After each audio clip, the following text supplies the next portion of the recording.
En este episodio estamos con Dion Beltrao, fundadora de Nui People, experta en mindfulness, compasión y, como hablaremos en esta conversación, experta en liderazgo compasivo. Dion ayuda a empresas y a líderes a promover y desarrollar ambientes saludables de escucha, conexión y seguridad, donde se encuentran beneficios tanto a nivel humano como empresarial.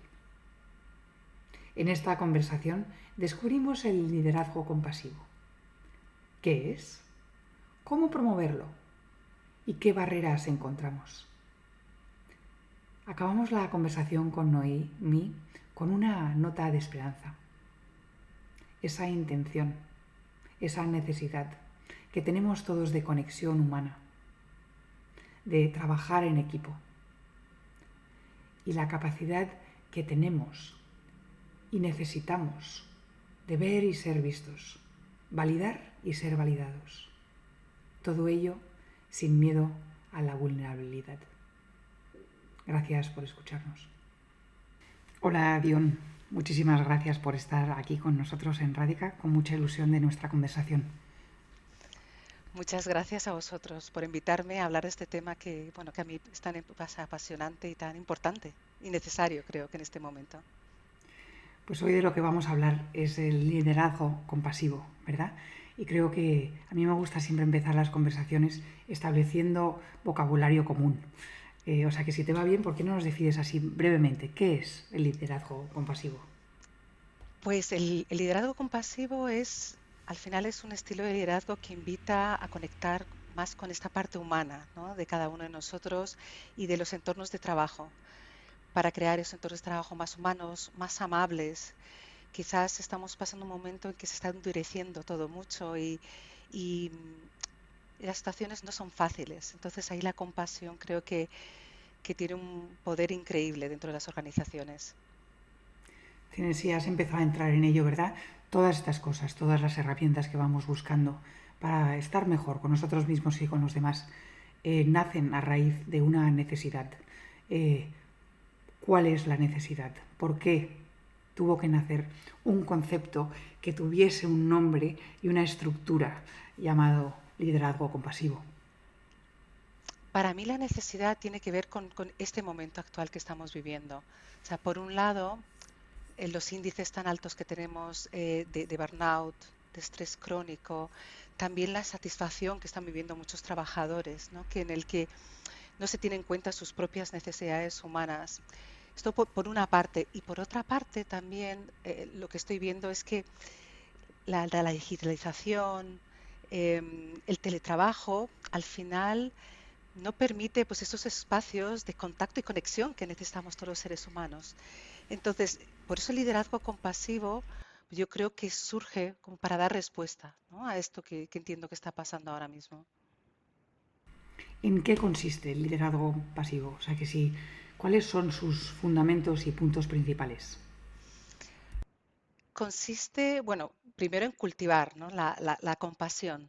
Em, con ese interés genuino y esa preocupación genuina del bienestar del otro, y de alguna manera poder prevenir o aliviar, ¿no?, situaciones de dificultad que se viven en las organizaciones, igual que se vive en nuestra vida, ¿no?, porque esto es parte de estar vivos y también de trabajar, ¿no? Las situaciones difíciles están ahí. Cuesta a veces dentro de las organizaciones hablar de sufrimiento, pero también podemos hablar de insatisfacción, y de esto nos resulta mucho más fácil, ¿verdad? Entonces, el poder desde esta intención, el poder escuchar, el tener esa sensibilidad, el poder tener la intención de comprender y poder responder, ¿no?, a las necesidades de estos profesionales en las organizaciones, eh, de alguna manera ahí están los pilares, ¿no? O sea, el corazón evidentemente es la compasión, eh, y ¿por qué no, no? Ante las situaciones difíciles, liderar de una manera más humana, más amable. Sé que haces formaciones en empresas para esto. ¿Cuáles son los puntos principales que hay que trabajar? Eh, Cuando se trabaja en formaciones para los líderes en este aspecto, primero se enfoca en el autoliderazgo, ¿no?, que es un aspecto fundamental, un líder consciente, Cuanto más se conoce a sí mismo, cuanto más entiende cómo funciona su mente, cómo funcionan sus emociones, qué puede hacer para gestionarlo, ¿no? Entonces, es una parte crítica de, de autogestión, de autorregulación, de automotivación. Y a partir de aquí, que es como la semilla, entender qué es compasión, también afrontar muchas veces los miedos y los mitos que hay respecto a la compasión, que son muchos, ¿no? Es una palabra que todavía no estamos acostumbrados a tratar. Los que venimos, ¿no?, del mundo del mindfulness estamos más acostumbrados, pero en el mundo corporativo todavía cuesta. Entonces, entender realmente lo que es la compasión, conectar con ella y con la fortaleza que nos trae, el poder que nos trae transformador dentro de las organizaciones, y después ya empezar a trabajar en habilidades, en conductas y en la generación de entornos de trabajo compasivos, que tiene mucho que ver con la calidad de la comunicación, de cómo comunicamos, y tiene mucho que ver también con crear entornos de trabajo seguros, que esto es crítico, ¿no? Ujú. Me encanta, ¿no?, esto que empiezas con la autogestión, el autoconocimiento, porque inevitablemente cuando empezamos a indagar dentro, encontramos tanto nuestras fortalezas como nuestras debilidades, ¿verdad? Y ese quizás sea un buen camino para poder reconocerlas, tanto las fortalezas como las debilidades en las otras personas, no solamente reconocerlas, pero sobre todo aceptarlas. Un momento que lo aceptas en ti mismo, ¿verdad? Entonces se te abre un mundo distinto de cómo hacerlo con los demás. Sin duda, porque además es que es un paso fundamental. Si hablamos de la compasión, hay que encarnar la compasión. Y esto también empieza con la autocompasión, de cómo me trato a mí mismo, si soy amable con mí mismo, cómo me hablo. Y son los primeros pasos, ¿no?, que tenemos que recorrer para poder también traer esa mirada más amable a los demás, ¿no? No tan crítica. Y también el liderazgo compasivo tampoco es un tema de buenismo ni un liderazgo así blandengue, ¿no? Digamos que es como el gran miedo que tienen los líderes, sino yo creo que desde el liderazgo compasivo se puede ser claro, se puede ser directo, se puede ser franco, pero desde un sitio y de una manera que realmente pueda ayudar al otro en su crecimiento y en su desarrollo, ¿no? Y también facilitar, ¿no?, el autoconocimiento al otro. Estaba pensando que tienes toda la razón, ¿no? O sea, que pienso liderazgo compasivo y son como dos palabras que vienen de dos mundos totalmente distintos a menudo, ¿verdad? Entonces me encantaría que nos dijeses cómo explicas la compasión en un contexto de trabajo, de empresas. Qué buena pregunta, María, porque para mí es como mi gran reto. ¿M? Em, Siempre lo vinculo con el término de amabilidad, porque y con el término de amabilidad y con el término de la intención, ¿no?, y del bienestar, ¿no?, de que los demás estén mejor. Y también lo conecto mucho con los beneficios que trae, ¿no?, un liderazgo compasivo que tiene que ver con menor estrés, con menor agotamiento, tiene que ver con incluso con mejores resultados, porque esto es muy interesante, porque las personas se comprometen mucho más, hay entornos de trabajo donde uno se atreve a equivocarse, ¿no?, y a poder comunicarlo, porque son entornos de trabajo más seguros. Entonces esto genera mucho más compromiso, facilita la innovación y la creatividad, porque ya no estoy tanto en el miedo, sino más en tener espacios colaborativos, en el que cada uno puede mostrarse como es y puede equivocarse y está bien, ¿no? Entonces, intento traerlo desde ahí. De todas formas, todavía estoy con esa fórmula, ¿eh, María? De cómo poder explicarlo, porque tiene mucha profundidad. eh, Cómo traerlo de una manera como clara, directa y muy enfocada a los beneficios, ¿no?, que nos trae este entrenamiento y esta generación de entornos de trabajo más amables y humanos. ¿Cómo entiende el liderazgo compasivo la jerarquía? La jerarquía, te refieres a la alta dirección, O ¿verdad? sea, que haya uno que es jefe o no, o sea, que sí, que tenga, sí, ¿cómo entiende la jerarquía, digamos, laboral según los títulos? Porque no vamos a entrar en la parte humana que quizás tú vas a querer entrar. Yo me refiero a los títulos que te puede dar una empresa. ¿Cómo entiende el liderazgo compasivo los distintos, vamos a llamarlo, niveles?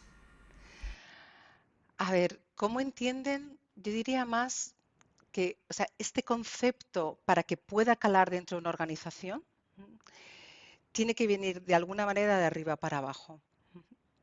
O que haya personas con un nivel de influencia en diferentes partes de la organización que crean, ¿no? en este tipo de acercamiento al liderazgo. Si la alta dirección no está comprometida, es muy difícil que este tipo de comportamiento en entornos de trabajo se puedan generar, ¿no? Porque alguna vez, de alguna manera habría como una incoherencia o un saboteo. Entonces, yo creo que la clave está empezar por ahí, ¿no? Que hayan personas que muchas veces viene a través de experiencias difíciles o experiencias como de dolor o de insatisfacción en el que buscan respuestas diferentes a la manera de liderar. Y también porque hay una auténtica crisis de talento, ¿no? A nivel global y que las personas ya no están dispuestas a aceptar y a entrar en compañías que estén deshumanizadas. Entonces también ahí hay casi una necesidad de negocio, ¿no? De atracción y retención de talento y que estos conceptos van calando poco a poco, de arriba a abajo idealmente. No ¿Y sé si, cómo si era la entienden? respuesta a Sí, tu sí, pregunta, sí, si sí, por ahí no, van no, los tiros. fenomenal, fenomenal, fenomenal. Me encanta, o sea que si te va bien, me gusta que estemos yendo como por puntos específicos. Mi próxima pregunta, que además aviso a las personas que nos están escuchando, que estoy desvariando un poco del guión que me había pedido Dion, pero porque veo que quizás podemos sacar algo de esto. ¿Cómo entiende el líder compasivo el burnout en las personas que trabajan con él o ella? ¿Cómo entiende el líder compasivo el burnout? No he ¿Qué entendido la quiere? O sea, pregunta, que María. si pues una líder compasiva, cuando ve que está apareciendo el burnout entre las personas que trabajan en su equipo, Ujú, ¿cómo lo vive? ¿Cómo lo entiende? ¿Cómo claro, lo maneja? claro. Ujú. Muy bien. A ver, lo que es muy importante en un líder compasivo es estar muy abierto y muy sensible a lo que está ocurriendo con los miembros de su equipo. Y esto tiene que ver con crear espacios de comunicación muy abierta, muy fluida, en el que no solamente hablemos de la parte como operativa de negocio, sino que también haya espacios donde se pueda hablar de la parte más humana del de, oye, ¿y cómo estás? ¿No? Como cosas muy, muy sencillas y que esto sea natural que genere el trabajo. El líder compasivo, cuando detecta síntomas de burnout en alguien del equipo, es una persona que rápidamente eh, busca, ¿no? como respuestas para poder afrontar lo que está pasando. O sea, no se trata de mirar a otro lado o de esconderlo debajo de la alfombra, ¿no? Sino de realmente encarar qué es lo que está pasando, tener una conversación con esta persona y buscar los recursos internos y externos para poder dar una respuesta favorable, ¿no? Y realmente atender. El mero hecho de hacerlo así, aparte de ser un ejemplo para el equipo, también genera mucho compromiso en ese colaborador. Entonces yo creo que es una clara estrategia de ganar, ganar en todos los sentidos. ¿Qué partes de cómo las empresas están estructuradas hoy actúan como barreras hacia este tipo de liderazgo?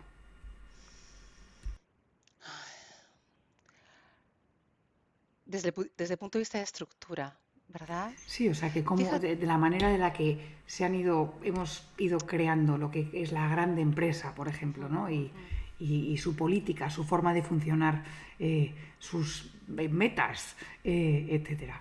¿Cómo actúan como barreras que hay que sobrepasar al querer instaurar una empresa que sea compasiva?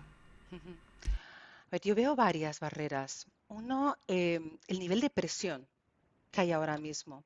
Realmente cuando uno está como muy metido en esos niveles de presión tan altos, del que con mensajes de hay que hacer más con menos, hay que hacer más con menos, uno realmente no puedes conectar con el ser humano al lado. Estás así, ¿no? Con las orejeras. Entonces, esa presión de continuo crecimiento, pase lo que pase, a toda costa no ayuda. Es una barrera bastante potente. Y después también tiene mucho que ver con la cultura.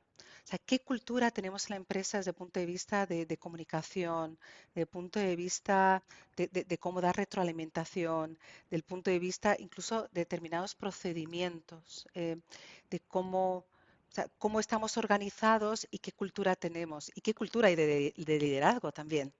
¿M? ¿Cómo son nuestros líderes? ¿Qué es lo que inspira a nuestros líderes? ¿Se atreven a mostrarse auténticos como son? ¿Se atreven a mostrarse vulnerables?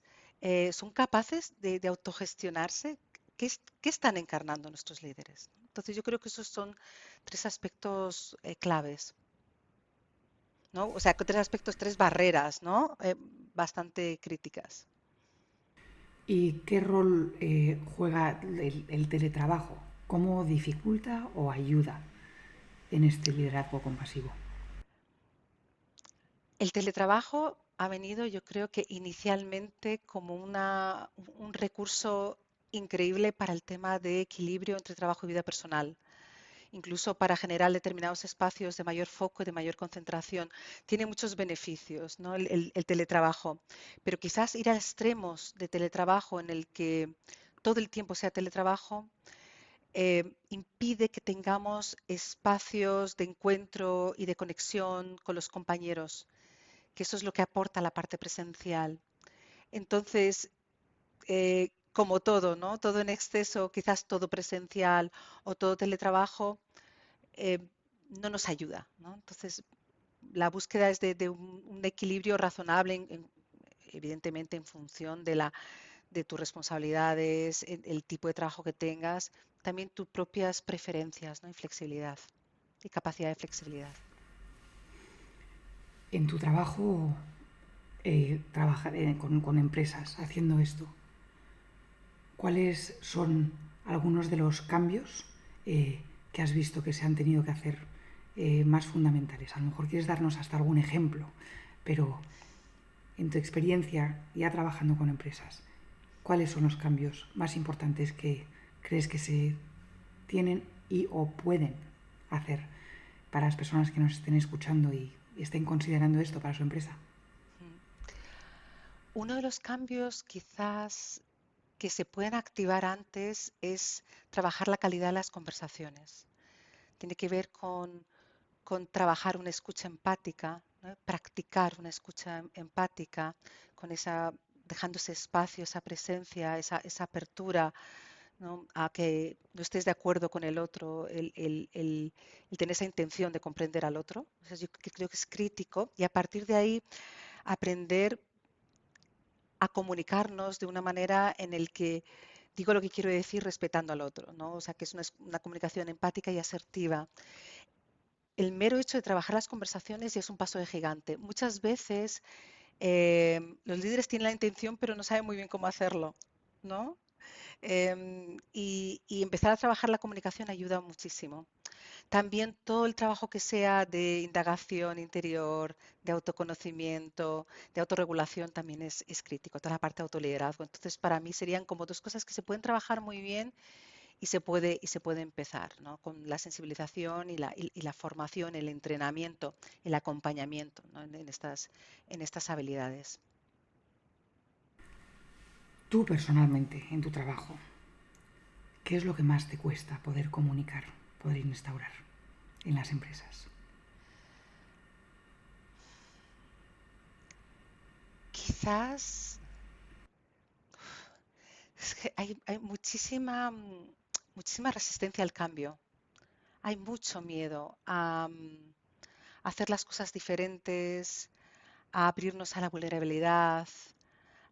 Quizás ahí creo que lo que más destacaría es esa resistencia al cambio. Esto siempre lo hemos hecho así y tienen como unos modelos algo rígidos. Entonces, explorar espacios detrás de todo esto es lo que quizás más cueste. Entonces, por eso el acompañamiento es crítico, ¿no? Y el apoyo a la organización para que haya estos cambios, sostenerlos y que además no se quede solamente en un tema formativo de los líderes, sino que esto también cuaje, ¿no? Y que haya un marco, ¿no? de organizaciones compasivas que yo creo que es como la gran meta, el gran objetivo.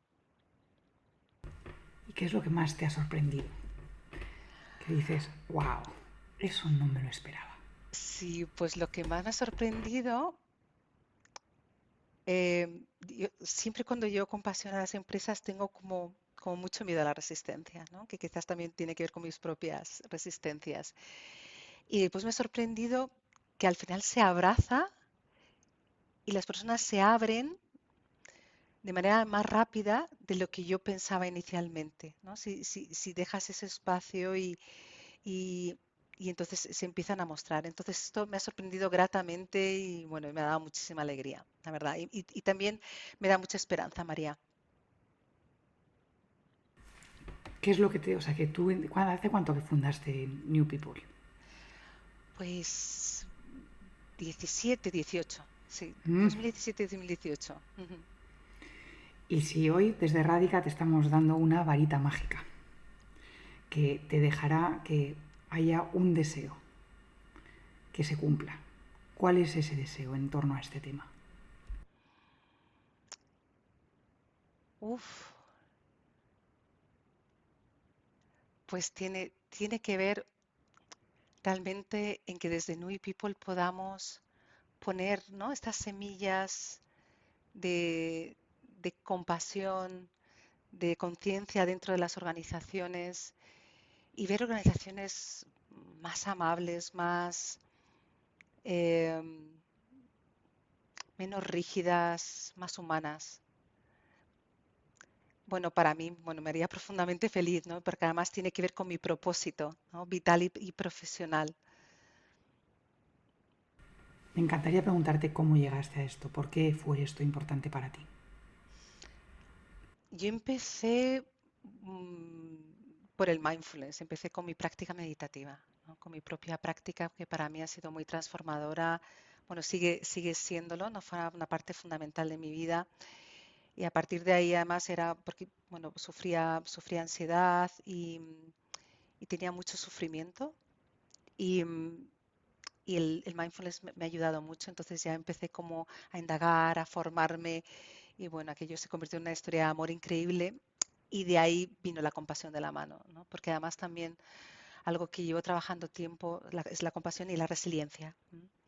Y que me han ayudado mis propias experiencias, porque además mi camino de conciencia tiene que ver con no hacer las cosas de manera dura, crítica, ¿no? Y a las bravas, sino, sino de una manera diferente, ¿no? Teniendo yendo paso a paso y cuidándome en el camino y escuchándome en el camino. Entonces, poder llevar todo esto al entorno corporativo, que es donde he estado toda la vida y que donde hay un montón de seres humanos y que a veces solamente vemos las SLs, las SAs y no vemos, ¿no? Las personas que hay tras esos muros. Entonces, por eso esta es mi gran vocación, ¿no? Para poder hacerlo. Y ese ha sido mi camino. Por suerte he encontrado maestros maravillosos, ¿no? Que me han ayudado y me han apoyado y que me siguen inspirando. La verdad es que como estamos desde Radica tratando el tema de las empresas este mes, pues es un tema que lo tengo yo todo el rato en la cabeza, ¿no? Y a menudo nos damos cuenta de que, por ejemplo, los colegios para los niños son como un micromundo importante y somos conscientes de la importancia de ello. Pero creo que no le ponemos suficiente importancia a cómo el para cuando somos adultos. El mundo laboral es también un micromundo muy importante para nosotros. No solamente en términos de lo que hago o no hago, lo que gano o lo que no gano, sino que es un lugar donde estoy teniendo la posibilidad o no de comunicarme, de crecer, de explorar, de imaginar, de acompañar, de ser acompañada, ¿no? Y entonces que realmente es un lugar donde podemos aprender a poder hacerlo en el resto de nuestras vidas y que es un lugar que, si podemos, que en el que pasamos tantas horas que si podemos actuar desde ahí es inevitable que haya un cambio a nivel mundial. Sin lugar a dudas. Y esta es la apuesta, ¿no? Al final cada uno trabajamos en diferentes nichos. Este es mi nicho. Creo que es posible y estamos, ¿no? Caminando en ese sentido Por eso, porque son muchas horas y además también es un entorno de muchas conexiones muy humanas, ¿no? Y donde le damos mucho sentido a lo que hacemos, a lo que aportamos, a lo que contribuimos. Entonces, el, es posible hacer de una manera diferente y este es el camino, yo creo. Para mí el liderazgo compasivo, la compasión, la conciencia, el, bueno, la humanidad. La verdad es que con este tono, esta nota de esperanza, no se me ocurre mejor forma de cerrar esta conversación entre tú y yo, a no ser de que haya algo que quieras añadir. No, yo creo que estoy bastante satisfecha de los temas que hemos cubierto. Creo que ha sido una conversación como muy, muy rica, ¿no? Y que he podido compartir contigo, pues, bueno, que resulta importante para mí de este tema tan, tan necesario. Sí, yo salgo con energía de esta conversación y espero que ocurra lo mismo a las personas que nos escuchan. Muchísimas gracias por estar aquí hoy. Muchas gracias, María.